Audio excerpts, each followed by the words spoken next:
CHRAJ has disqualified Mr. Adjenim Boateng Adjei from holding public office for the period of 10 years. He has also been directed to declare his assets in accordance with Article 2861 Clause C of the 1992 Constitution within 3 months. This is the second CHRAJ report on the former PPA boss following the investigative piece by Manasseh Azuri Awuni.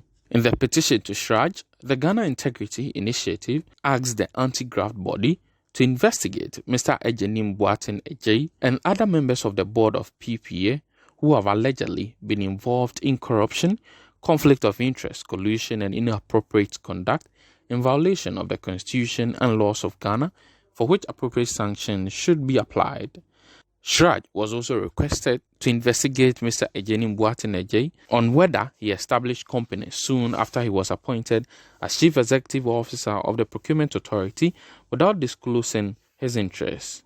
Mr. Adjenim Boateng Adjei was also investigated for subletting, subcontracting, or selling of contracts to other contractors and suppliers. CHRAJ also investigated Mr. Adjenim Boateng Adjei for allegedly enriching himself illegally and placing himself in contravention of Article 286 of the 1992 Constitution. The Commission, which presented its report to the Ghana Integrity Initiative on February 16, 2022, concluded that Mr. A.B. Adjei and Dr. Emmanuel Yabuachi did put themselves in positions where their personal interests conflicted with the performance of their public functions as CEO and as a member of the board of PPA, respectively. In the case of Mr. A.B. Adjei, his interest in TDL, a company with less than 3 years of existence, won considerable public contracts and sold them without informing the awarding entity. They'd put himself in a position of conflict of interest.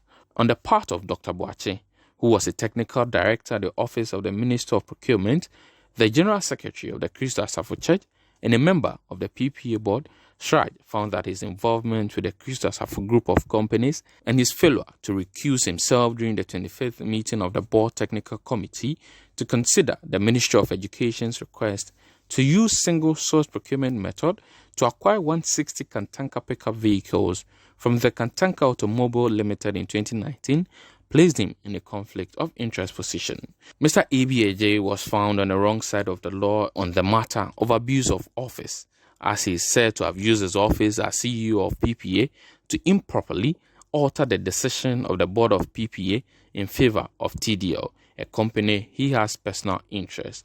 CHRAJ established that Mr. A.B. Adjei and Professor Douglas Boateng, who is the chairman of the PPA board, failed to declare their assets and liabilities as required by Chapter 24 of the 1992 Constitution and Act 550.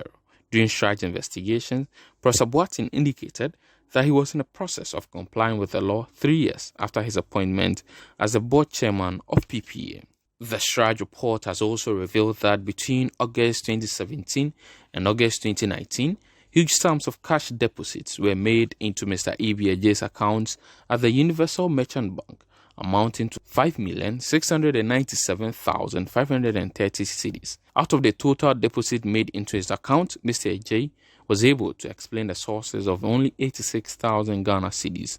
CHRAJ has therefore directed Mr. A.B. Adjei to refund to the state the amount of 5,697,530 Ghana cedis, less 86,000 Ghana cedis. CHRAJ also found the board of PPA of failing to enforce its own resolution on recusal of the CEO anytime TDL was involved in any application before the board. Even though this is not evidence of collusion according to CHRAJ, the non-enforcement of the board's resolution could be a contributory factor to Mr. A.B. Adjei's abuse of his office and his persistent conflicting interest.